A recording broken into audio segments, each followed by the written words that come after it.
In this episode, we have Amy and Angus from Headtorch. They have a business that helps organisations think about how they're going to help people with their mental health. It was a really good. I really enjoyed this podcast. Like we were saying, just after it finished, in this short discussion afterwards, it's very rare that you get to have a conversation with somebody about mental health who's actually in the field of mental health. Yeah. Like I feel like we talk about it a lot. Yeah, and they really had some good insights that you won't get from just Googling it. It needs to come from someone who is an actual expert and deals with this on a day-to-day basis. So, no, I thoroughly enjoyed it. I hope everybody else enjoys it as much as we enjoyed recording it. And this is episode number 10, so a tiny tiny milestone. Fantastic. Ooh, 10 episodes down. Yeah, it's a good one. Yep, hope everyone enjoys. Enjoy. Okay, thank you for coming on, Amy, Angus. It's a pleasure. For anybody who doesn't know what it is that you do, would you mind just telling us what you do, what your company is, who you are, just a little bit about yourselves? Sure. So our company is Headtorch, and we do all things to promote and support mental health at work. So we work with everyone from senior leaders, managers, shop floor, frontline, direct staff. Okay. So what sort of companies would you work with? How would somebody come across your services? Why would somebody come across what you do? We work with a whole lot of very, very varied different types of companies. Okay. Small to large, public service, private sector. And we work really with companies who are organisations who are serious about doing something on mental health at work. We work with people who want to create a different culture, who are looking for behavioural change and cultural change. Okay. That's where we fit in. So, what would you say the normal scenario is in which a company would think of coming to you? Is it that the company is experiencing? Is it that they're realising that their staff are not happy, or is it that there's a dip in productivity, or what is it that would be that kind of? Is there a trigger that most companies would be like, this is what we need to look into, and yes, that's where you would kind of come in and? It varies. Yeah. It varies. Every organisation is different. I think what's perhaps fairly regular amongst all of them is that there's been a distinct rise in people's in mental health issues at work, be that anxiety, depression, or an increase in stress levels. So they've noticed there's an increase in absenteeism perhaps because of mental health issues, or they're just aware of it around the office. Because actually it's not necessarily increase in absenteeism, because those figures aren't necessarily correct because of stigma. So people will go off and not necessarily say the real reason why they're off.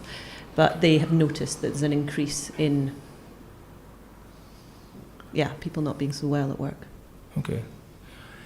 I think we've had conversations with a range of different people, and whenever this kind of subject comes up, people, I mean, it's like all these things, whenever there's an increase of awareness, all of a sudden people start telling you, I'm experiencing something in my head, or experiencing something negative in my life.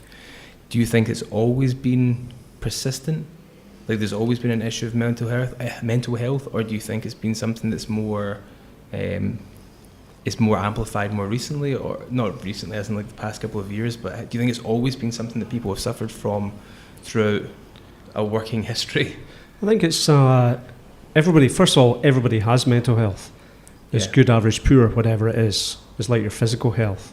We all have physical health. We all have mental health. Okay. And it varies, and that's totally normal. Your physical health varies. Yeah. So one of our big messages is we all have mental health.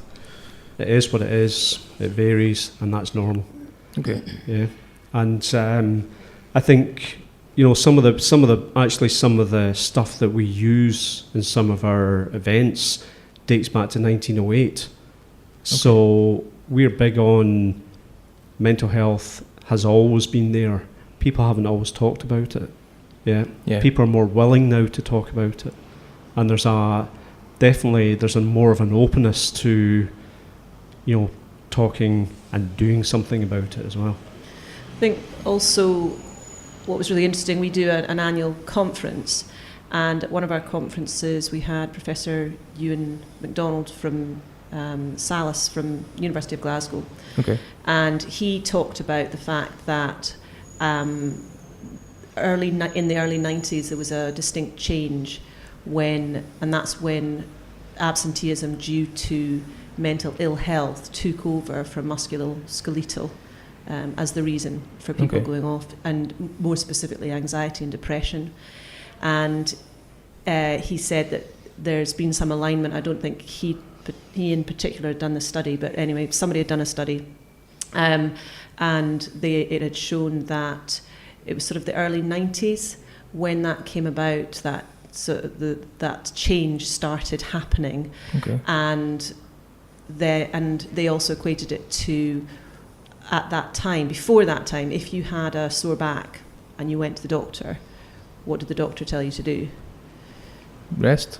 Correct. The doctor said, lie down on your back on a hardboard for 3 weeks and don't do anything.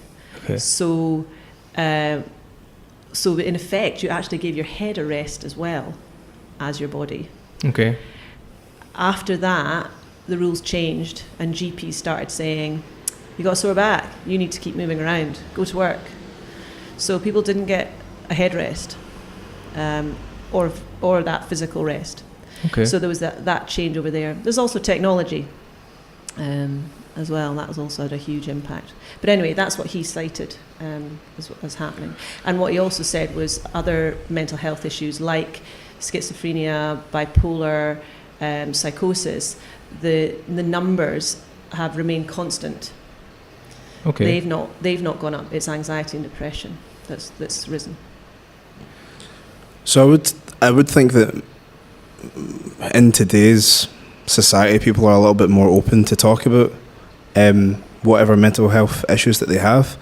But I feel like there is still some people feel a little bit of stigma. We've actually heard people recently talk about their own mental health. Maybe they were dealing with some anxiety or something they hadn't encountered before, but because they felt like mental health is the same as mental disease, they're in their opinion, it was like, well, I'm not mentally unwell in terms of I've not got a mental disability, so therefore I'm not mentally. You see what I'm saying? Like there's this. Not mentally ill.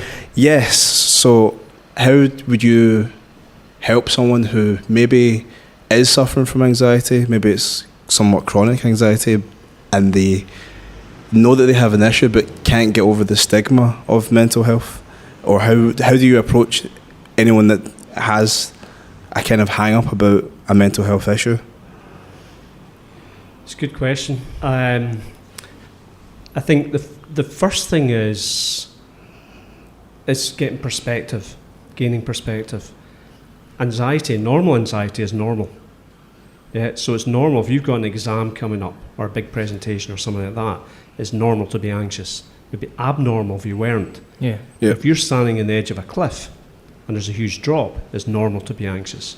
Yeah. Yeah. It's when it becomes chronic, where it's out of control, that's where there is the issue. In terms of the stigma, that is gradually changing. And a lot of people that we speak to self-stigmatise. So they expect a bad reaction from people. Okay. Actually, what we hear and what people tell us is that when they do open up about their mental health challenges, they only get support in the majority of cases. Most people are very sympathetic. Okay. Yeah, and will want to help and will want to support. And the other thing is that the earlier that somebody gets help, the better. That stops it going, spiraling, if you like, to a greater intensity. So really early intervention, and don't self-stigmatise, because most people will want to help. They won't judge you for it in the majority of cases. I think the important thing is to talk to someone that you trust. And actually, what our whole business is about creating an atmosphere of trust within the organisation where more people feel able to talk, and that's essential. But not everybody will feel safe. We're all different, and sadly, not every organisation is open. So it is important to find that person that you feel safe to talk to, and just make that move. Because I've been doing some research, and it doesn't matter who you speak to. Everybody says the same thing: talk to someone as soon as you feel unwell, basically. I have a lot of admiration for what you do, for what both of you do in your business, because like all of these things, I think the biggest problem in my mind when it comes to any sort of mental health is not knowing where to go or who to speak to about it. Like I've had family members or friends who I know who have suffered from obvious signs of mental health issues, but there's no clear path. It's not like if you break your arm, it's like go to the doctors. There's anything physical, there's a clear direction of go and see your GP or go to the hospital. It's clear. If you want to do something different in your life, you know where you can go and do that. It's a little bit difficult sometimes, but generally speaking, there's an answer. But I always find that with anything mental health related, everyone has a different opinion. There's a difference of opinion about how to deal with it, who to speak to, what the right approach is. So when it comes to what you do, and it's providing that environment that people can talk about it in work, or say it was in a school or in a place of education, is important, because I just don't think that people know how to talk about it or who to talk to about it, or even when they do talk about it, get any form of direction that's meaningful to them. I think one of the big messages that we get over is, look, you're not here to fix this. Yeah, if you imagine somebody breaking their leg, right, the first thing you would do is help that person. Mm-hmm. Yeah, you wouldn't hesitate about that. You would instinctively go and help them. You would dial 999. You would do all of that. You'd make sure they're comfortable and safe. And mental health is the same, right? If somebody is struggling with their mental health, why do we feel that we have to fix it? We don't. We're not the professionals. Yeah. The person who's broken their leg, you don't fix the leg. You don't put the cast on. You don't reset the bone. Yeah. So one of the big messages that we get over is, look, you're not here to fix this. You're here to have that sensitive conversation, give guidance in terms of what the support is, or what the support options are, and help that person to take those support options. And that lifts a lot of weight off a lot of people's shoulders. Yeah, I imagine. Yeah. Because a lot of the time people avoid having the conversation because they're frightened that they're going to get it wrong, that they're going to advise the wrong thing. Yeah. So our big message is, well, you're not there to advise. You're just there to be a human being. Yeah. You're just there to listen, and that's the biggie, to listen. Mm-hmm. What's the so your business is based around helping organisations put in place the correct support structures? I guess is that am I right? Is that no? It's much more about helping people understand what mental health is, what it's not. With the senior people, we have solutions for every area of an organisation. Okay. So with the senior people, that is figuring out what you want to do and how to do that, where you want to get to. Then educating them on what the whole mental health thing is, what the business case for it is, what the legal case is, what the ethical case, because that's their bread and butter. For the line managers, it's all about awareness, how to have sensitive conversations. And then with the people on the shop floor or the direct staff, again, it's about basically understanding what it is and what to do. So it's far more complicated than just helping provide support structures. It's about understanding. The support structures are probably there already. Right, because they'll have occupational health, they'll have employee assistance programs. There's lots of support options out there. in the field, like Samaritans or local charities, there's, and the NHS. So that structure is really all there. Our job is going in and making sure that people really understand this and they treat it really seriously and they live it, they get it and they back it. Yeah. So it's about behaviours and communication and attitude and awareness and empathy within the workplace. It's creating that environment. So what we say is when you get that bit right, you're kind of 3/4 of the way there to not having mental health issues, or not necessarily not having, because there will always be people with mental health issues, but being able to support people with mental health issues within the workplace, and also not exacerbating anybody who has issues. But we worked, so we do work in some really, really difficult environments. So, for example, the shipyards in Glasgow. Yeah. And we worked with the guys on the shop floor there. Mm-hmm. And the very first session we did, we were face-to-face training. We're going round the room and we're saying, tell us who you are, what do you do, how long have you been here, this kind of stuff. And we got to this guy and he'd been there for 48 years, which first of all I didn't know was possible. And he looked at me and he said, listen, son, this is not happening. You will not get us to talk about mental health. It is not going to happen. Why was he so adamant? Sorry? Why was he so adamant? We often get stuff like that. Yeah? It's going back to the stigma, male-dominated environment. Tough. It's a weakness. Yeah. And, great start. Yeah. 2 hours later, this is really important. Everybody's got to have it. Yeah? And, that change comes from saying, look, this is what mental health is. Sometimes we'll get people to put their hands up and say, like, who's had shit happen in their lives? And put your hand up if you had shit happen in your life. Everybody's had shit happen in their lives at some point. How you deal with that, how you think about it, will have an enormous impact on the outcome and how you feel. And somebody will always say, is that mental health? Yes, that is mental health.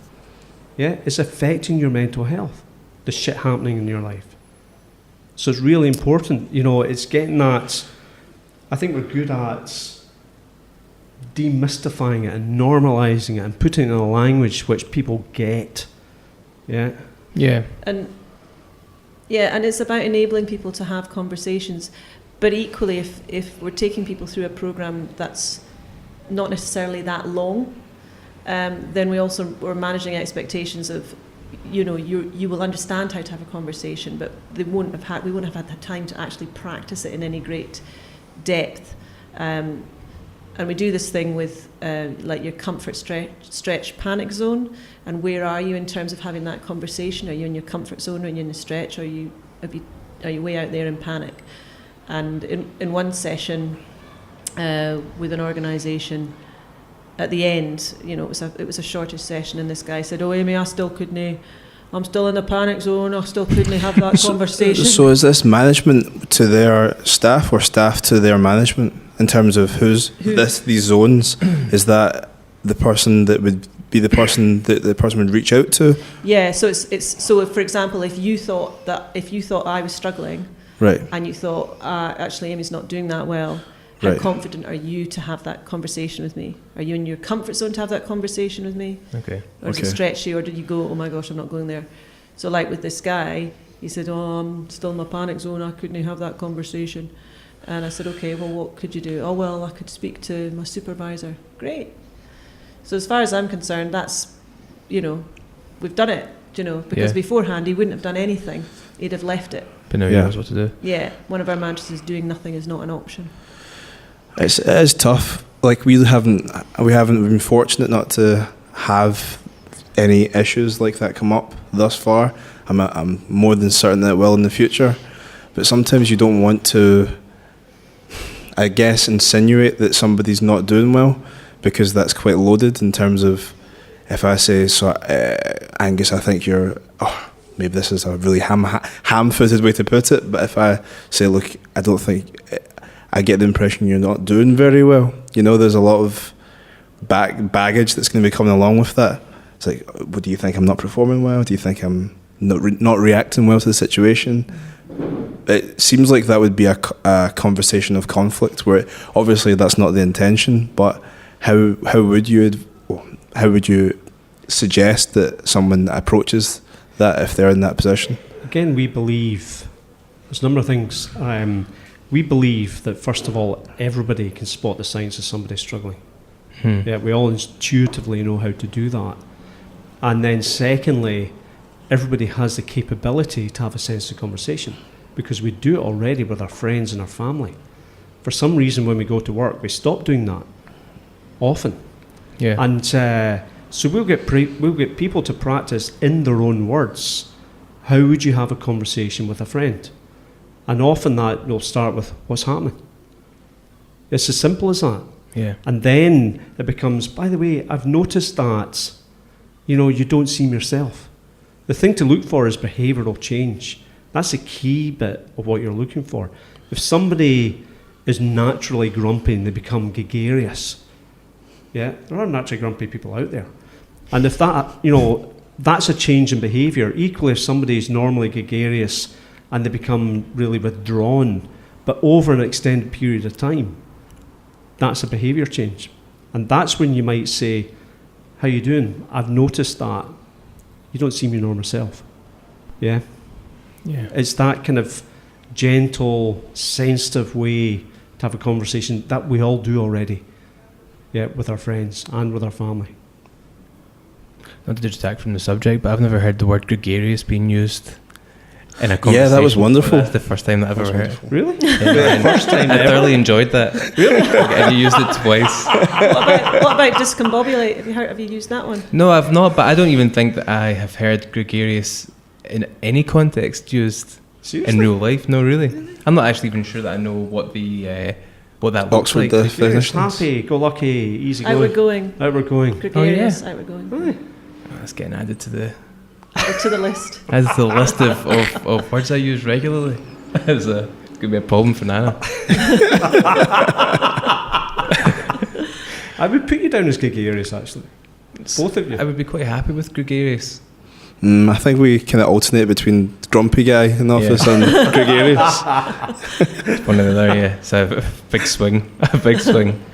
So is there a lot of support out there already? You were saying that there is a lot of support in the shape of charities and in the shape of I'm imagining toolkits for people to be able to use for their organisation. Yeah, there's a lot out there, especially larger organisation use. What Angus mentioned earlier, the employee assistance programme, and usually that enables a colleague to get 6 counselling sessions over the phone, and they can dial a number which is entirely confidential. So the only thing that the organisation knows is the number of people that have dialed that number. Okay. But they don't know who's done it, who's called, or anything about it. But often organisations find it hard to get that message across to employees that it's confidential. So it's actually really worthwhile if an organisation has that provision, that if somebody's willing to, if they've used that service, for them to talk about it across the organisation, to enable people to get, oh right, it's confidential, oh I didn't realise that. But it's also about how does the organisation advertise it, promote it. So one of the things we suggest is putting the number on the back of toilet doors, for example, because we've heard quite often, oh yeah, we've got the notice on we've got the number on the notice board. It's like, yeah, but then people have to stop and look at it and write it down and etc. etc. It needs to be something that's very easy for people to get a hold of confidentially. I had absolutely no idea about how not only important but how heavily used support helplines are. Like I had no idea. I always assumed that, and that's my own closed-mindedness. I always thought, who on earth would pick up the phone and call that number? And that's my own short-sightedness, I guess. But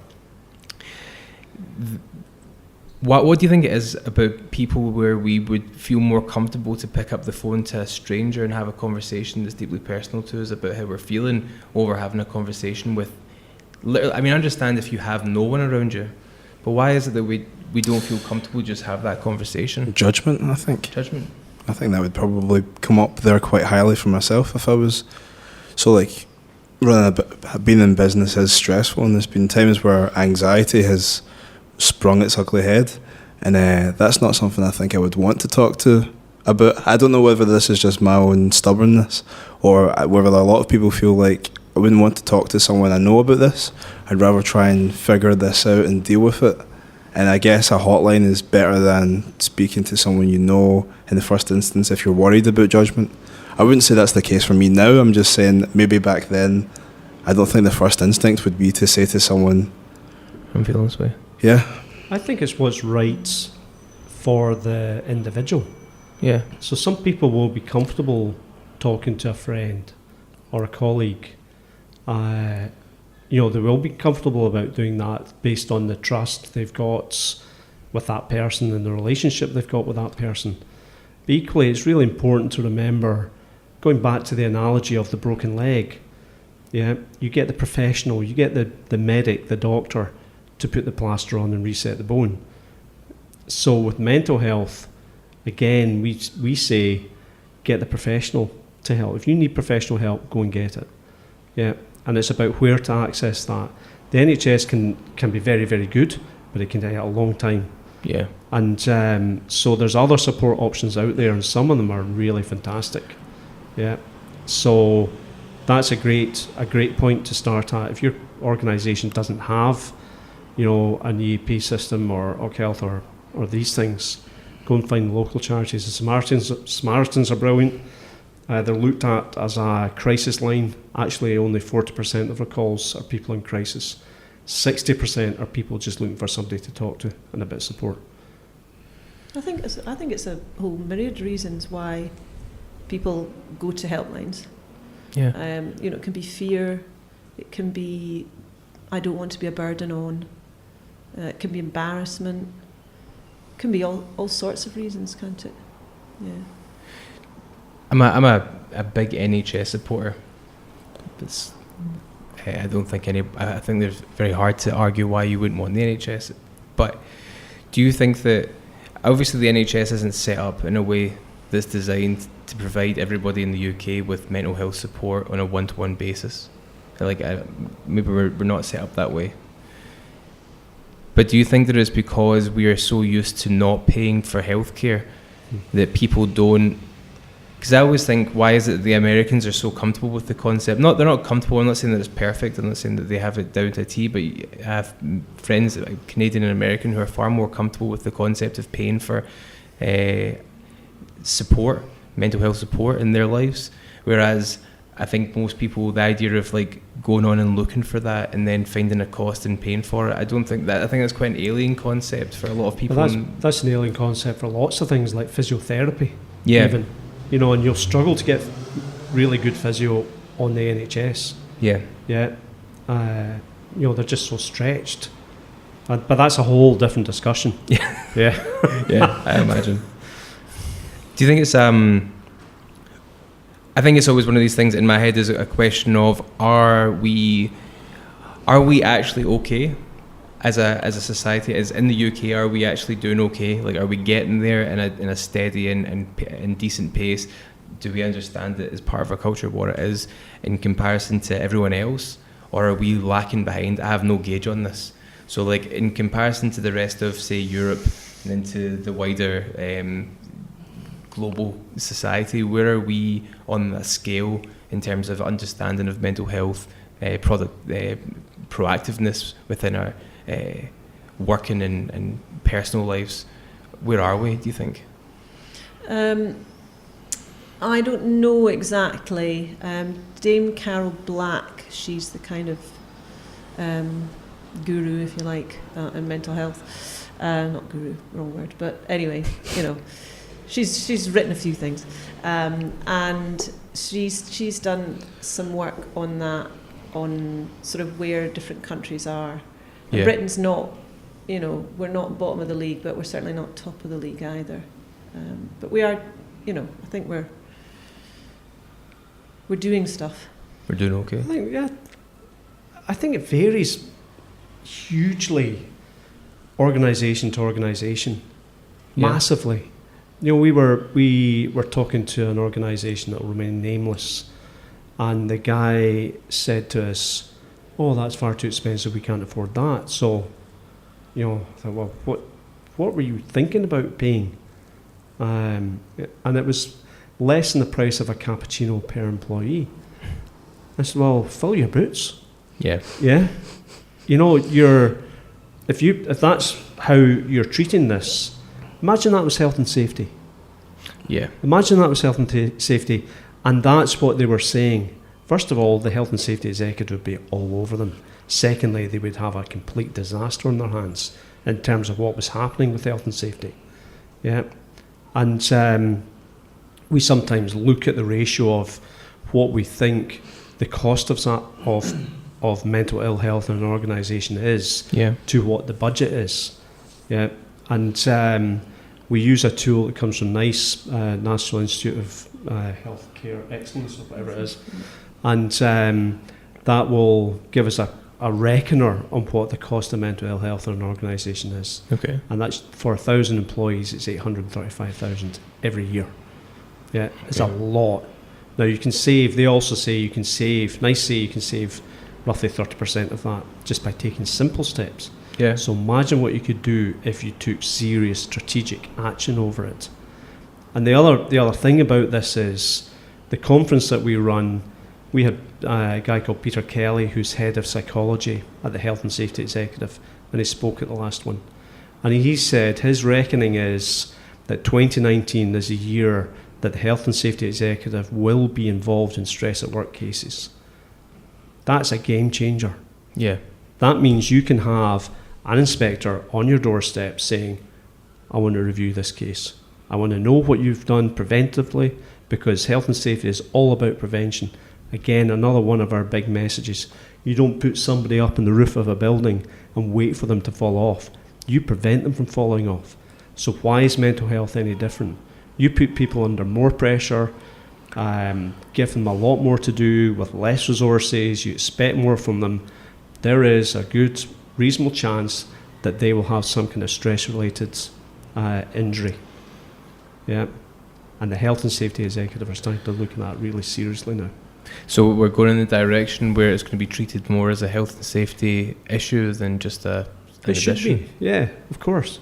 And this is about getting the whole message over. Health and safety, now you could say we've maybe gone too far, but the results are good. You have much less injuries at work, much less deaths at work. The construction industry, and I can't remember the exact year, but I think it was 2017, the construction industry in the UK had something like 15 deaths through accidents at work. Mm-hmm. Right? It's 15 too many, but it's a low figure. Yeah. They had something like 430 suicides. Yeah. Now, if that had been switched the other way, you bet they'd be all over that like a rash. Yeah, I mean, it'd be called an epidemic. Yeah, exactly. And it is an epidemic. People talk about it as an epidemic. Mental health is one of these things where I think I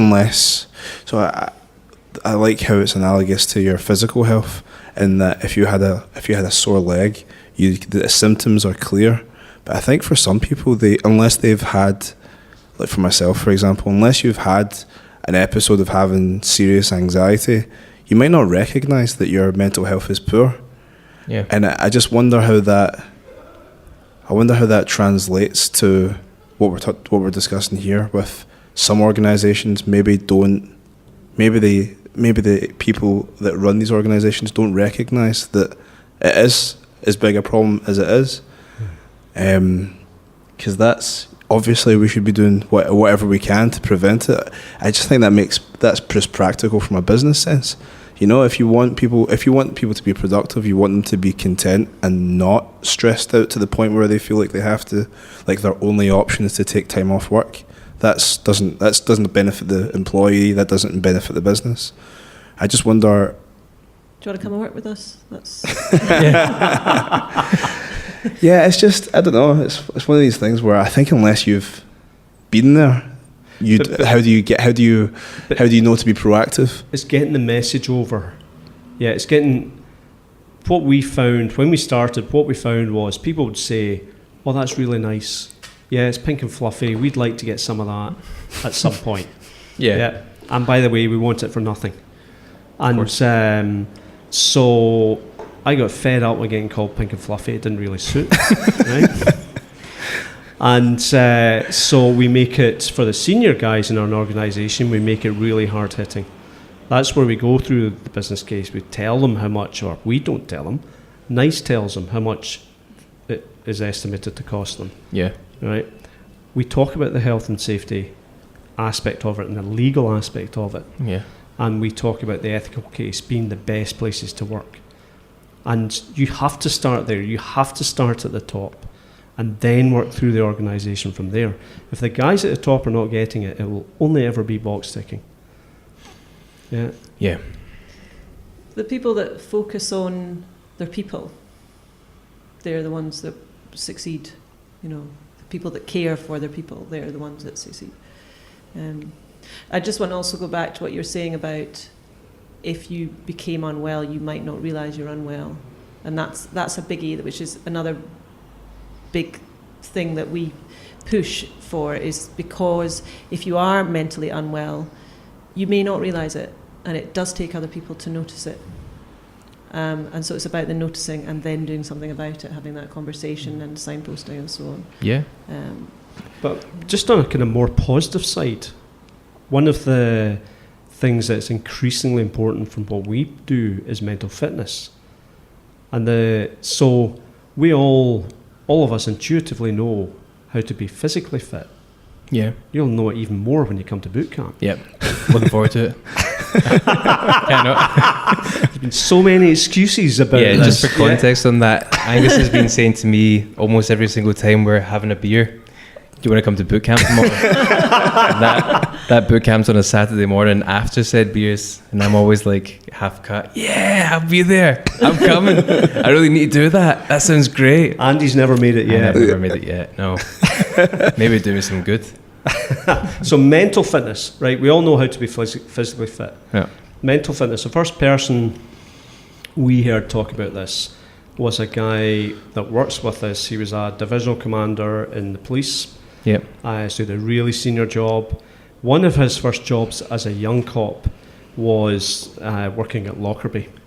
Yep. And he said it was far worse than anybody could ever have imagined. At the end of that, he said, "What's the support?" And it was go to the pub, son. Right, that was it. Yeah. And so he didn't like the look of having mental health issues. So he's made it a lifelong mission to be mentally fit. Yep. And he does things to be mentally fit. And that's an increasingly important part from what we do, is empowering people to look after their own mental health. Yeah. Yeah. And you do it through connection, learning, being physically active, taking notice, which is where you are in the moment. It's time for you yourself. Yeah. Yeah. And Giving. That's it, is the last bit. You could also add into that diet, so what you eat and drink has a big effect on your mental health, and also your spiritual journey, whatever that means for you. It's different And for your everybody. sleep. And your sleep. Yeah. That's quite a genesis story for this former cop. What was your story? Like, why did you decide to start Headtorch, and like, what was the reasoning for getting into this field? Is that something that you did previously? In the previous life. In the previous life? Nope. Well, sort of, I suppose. You did. Yeah, I suppose. Yes, I did. So I worked in theatre and education. So using theatre as a tool for people to learn and to improve communication skills, yada yada yada. And so quite a number of years ago, I was asked to create a piece of interactive theatre that was all about mental health, and to create this piece with adults with long-term mental health issues. And that was really kind of the beginning of my journey in working in mental health, and that was about 15 years ago, something like that. And so we created 2 or 3 pieces, and then eventually we created what is now the Cynthia show. So it's an interactive piece of theatre. So it's actually a bit of learning and development, but we stop and start the theatre show, and the delegates interact, and they change what the characters are saying and doing, and they find out what they're really thinking and so on. Okay. And so we deliver the Cynthia show, have delivered to numerous organisations, to senior leaders, management, frontline staff, and we've continually got really positive feedback. And so my question was, well, there's clearly a need for this, so how do I upscale this? How do I get it out to a wider audience? And so the answer was, well, take it online, because it's obviously easier to go online than it is to take a troupe of actors around the country. So that was the kind of beginning of the journey to get investment, and that was the start of Headtorch, really. Yeah, that's when I came on board. Yeah. So the first piece we created was our blended online piece, which has a drama that runs all the way through it. Okay. It's very televisual. It's not your bog standard e-learning. We created it with the University of Glasgow Psychology Department, so it focuses on attitude and empathy and all sorts of things. And it has experts speaking in it, and there's an anchor man that holds your hand through the whole piece. Okay. And then we were in and out of lots of different organisations, and it was clear that there was a need for senior leaders to come on board. Some organisations want the blended online piece, others want face-to-face. So we have developed where we've seen the need, really. Okay. So hence we offer both face-to-face and online. I had no background in mental health, and my first real job was in the shipyards. Oh yeah. And then I trained as a engineer, and then I started my own business and got heavily involved in medical devices, and it was all new, innovative, cutting edge stuff, and taking that out to the market and making it a reality. Yeah. And when we started talking about Headtorch, it was, well, how do you get people to use this? How do you reach more people with this? Yeah. And that training in medical devices with innovation, that's really what helped kind of, get the stuff out there, all of that. I imagine, having started a business, obviously, that what you guys do must have been a very difficult thing to bring to market, to bring forward to people and try and sell and be like, let's understatement of the century. Yeah, I was trying to tread lightly on that one. The follow-up question to this is, how do you deal with your own mental fitness? Yeah. No, seriously, Two because related, right? I remember when we started it, like for me, I found it very difficult. I didn't take it well, the whole starting a business thing. I thought I would take it well, because I always thought this is the right decision for me.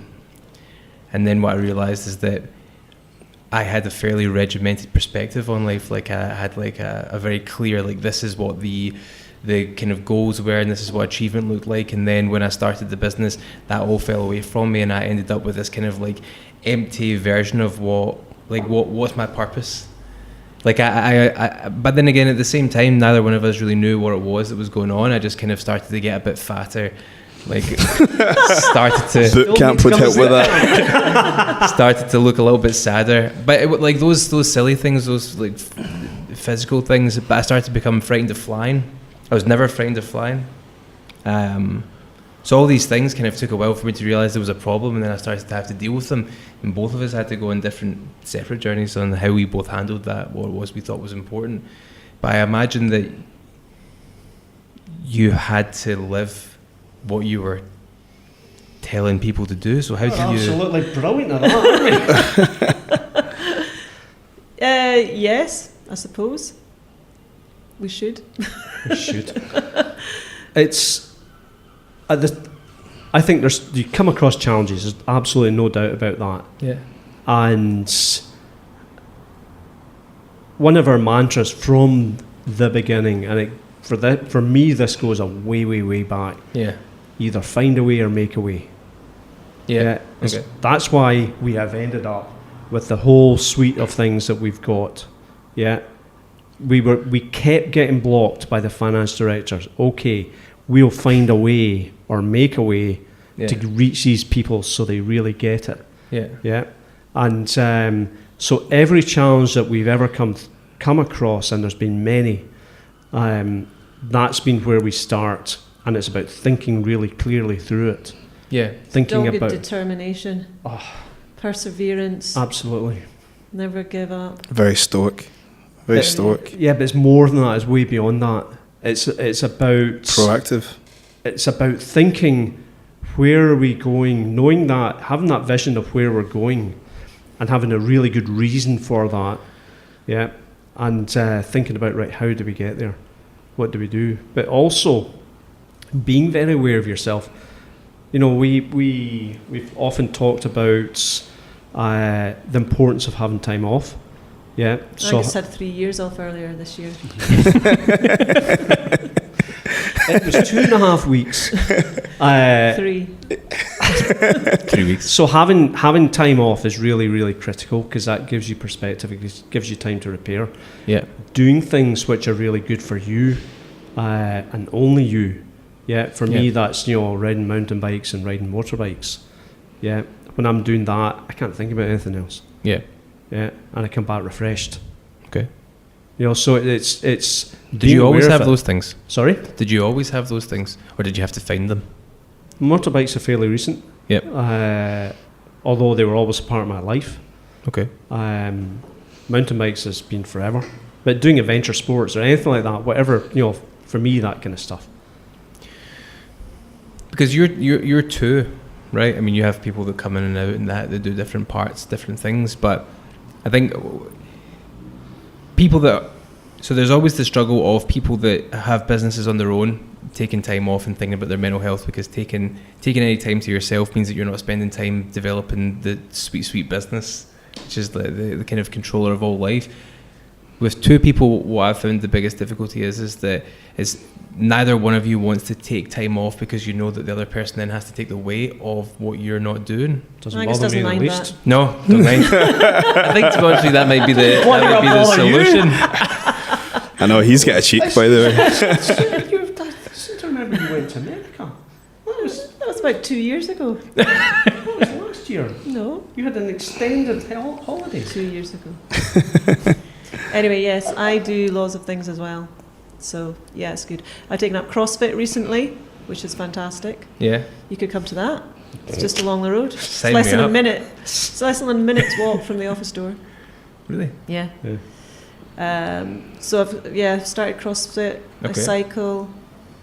I haven't done yoga for a while, but I do yoga. Singing French. I sing in French. Yeah. Oh yeah. Yeah, I get French singing lessons, which is fantastic. You mentioned sleep as well. How well do you sleep? Because I'm actually struggling with that recently. I'm getting six or less. Do you know one of the biggest things you could do? Do you take your phone into your bedroom? I do, but I leave it in the cabinet away from the bed so that I'm not looking at it before I go to bed. One of the biggest things you could do is, first of all, 2 hours before you go to bed, switch the bloody thing off. Yeah. Do not look at it. And put it in a drawer downstairs that is nowhere close to you. And if you tell me I haven't got an alarm clock, go and buy an alarm clock for 20 quid. That's a £500 one you've got there. Yeah. That's a good point. Because there's a biochemical effect on you from looking at your phone, right, which you can't control. So that affects your sleep. And that's absolutely proven. The other thing is that if you look at your phone late at night, and let's say, you know, an email comes in and you're tempted to look at it, and it's not what you want to see, there's a spike in your adrenaline levels and your heart rate, which you're less able to cope with at night because you're already starting to relax. Yeah. During the day, you're more able to cope with that. That's one of the biggest things you could do to improve your sleep. Yeah, I'm not a sadist anymore. I don't look at work emails when I try not to. When I go home, I just Try not to, especially before bed. That would be horrendous. Stop trying, just don't do it. Just do it. Like, that's just torture. What are you going to do? Reply then and there before you go to bed? Bad idea. But no, it does make a difference not having devices Makes a around, huge or even watching TV late at night. Yeah. No need for it. Another tip is don't ride motorbikes late at night. No? It's like You're absolutely. I'll take buzzing that off all my night. list. You know, it's unbelievable. Gets your adrenaline up here. It must be something that you're both really passionate about, because I can imagine when it gets tough, you must believe that what you're doing is the right thing to be doing. because there's obviously easier ways to make money in this life than trying to convince companies that mental health in their workforce is important. You know, that never struck me. But that's the thing, is like, I think that people, like, there's a perseverance that you must have to think, I know that this is the right path, that this is the right thing to be doing. So I mean, what do you, in your career, what would you envisage as we have been successful in this goal of ours? Like, what is it do you have like an idea in your head of what it is that looks like, what a success for you personally looks like, or have you already got there? I think is reaching for me, we've asked ourselves, business-wise, very, very hard questions sometimes. Yeah. Are we doing the right thing? Is it worth doing it? Questions like that. And the answer has always been yes, we are doing the right things and it is worth doing it. Mm-hmm. And we will get to a lot more people. Yeah. One of the most rewarding bits is when you get somebody saying, we walked into an office in Sheffield, the receptionist said, I recognise you two. Once we got past the fact it wasn't on Crime Watch, she said, you've made a huge difference to my life.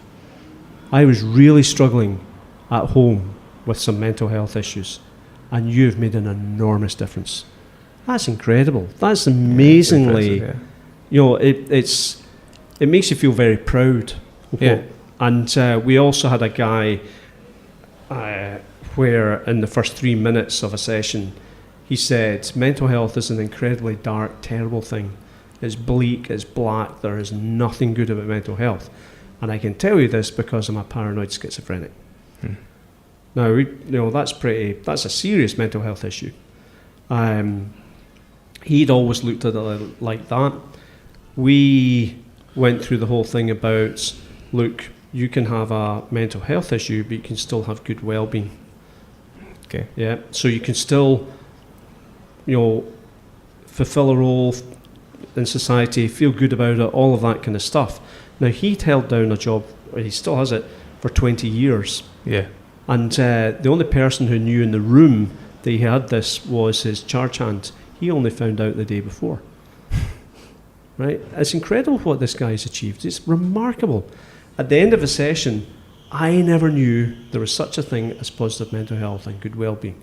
Yeah, that's changed his life. Absolutely, and we know it's changed his life. Yeah, that's a hugely rewarding bit of what we're doing. Yeah, and we get it time and time again. There's thinking of another organisation we're working with that are going through our online piece, our blended online piece.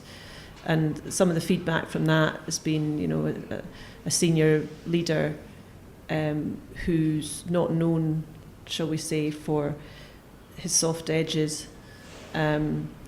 Somebody arrived late, and instead of his usual behaviour of, hurry up, we're waiting for you, or whatever. Yeah. He said, she came in all flapping, and he said, it's all right, take your time, hang your coat up, get yourself a cup of tea. And the person that was reporting this to me said, and everyone just went, Headtorch? But it's things like that, we get it all the time. You just think, wow, that's incredible. That must be nice.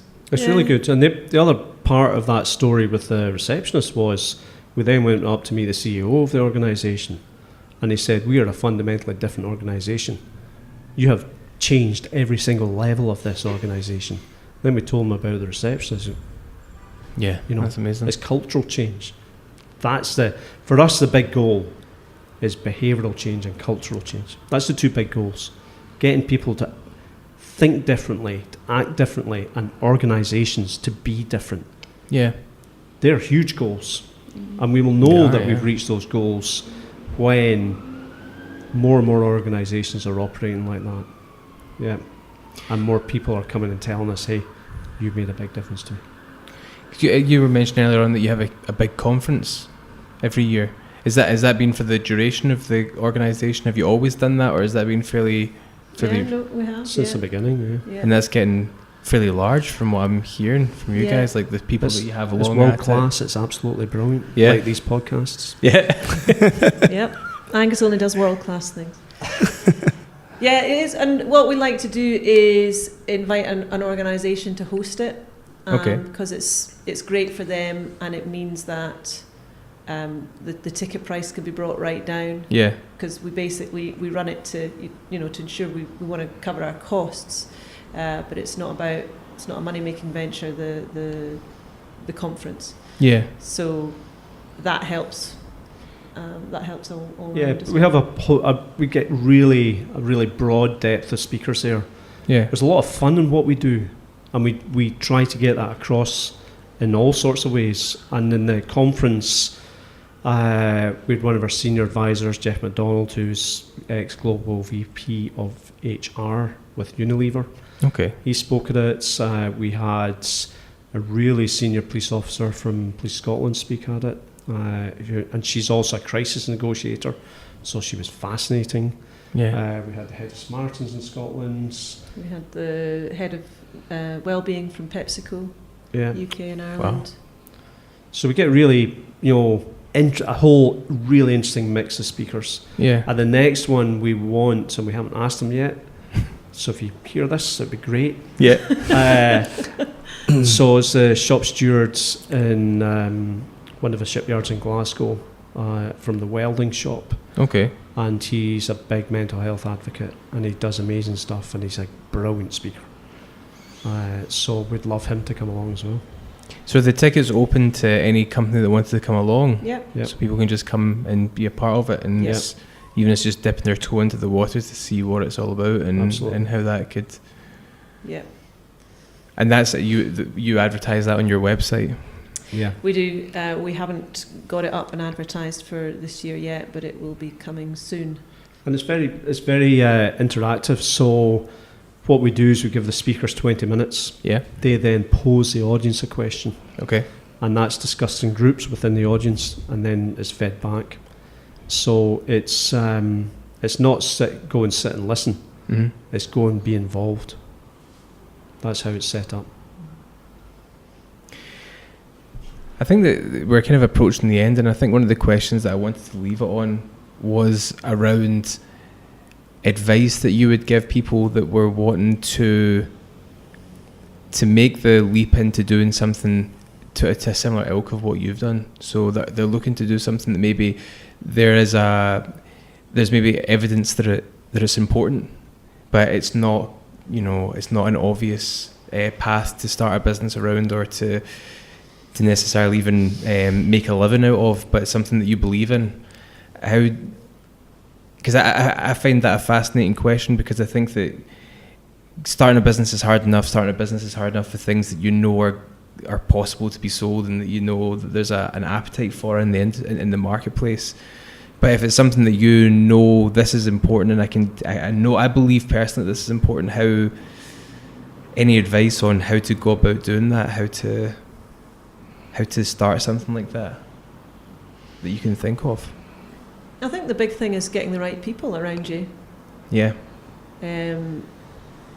Because when I first started, it was about bringing together the right advisory group, and that was when you came on board, wasn't it?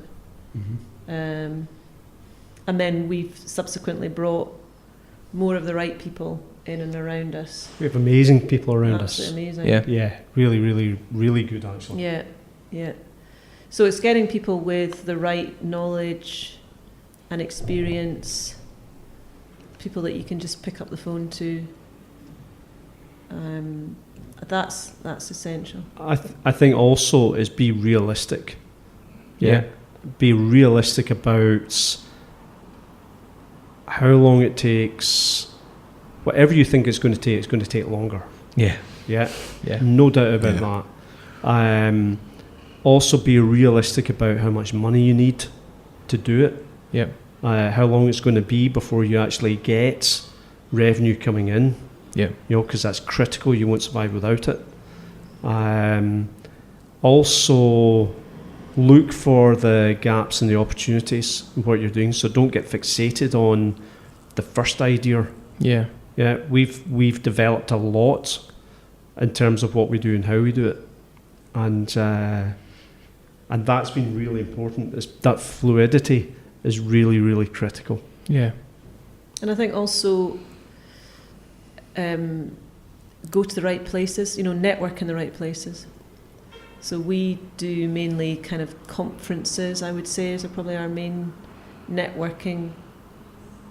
So it's about finding, so you're not wasting time. Yeah. Don't waste time. Go to the places where your target market is. Okay. Where people will be interested, and spend the money there rather than frittering it away in places that aren't going to help your business. And also, as we talked about earlier, look after yourself. Yeah, definitely. Be mentally fit. Still astonishes me that that's not a given. Yeah. Like what was it we were saying today? It was we were walking. I can't remember. We were just taking a walk at lunch, and it's the idea of I don't have time to look after the only thing that keeps me going. Yeah. Like physically is one thing, but best shape of your life and be not all right. Yeah, exactly.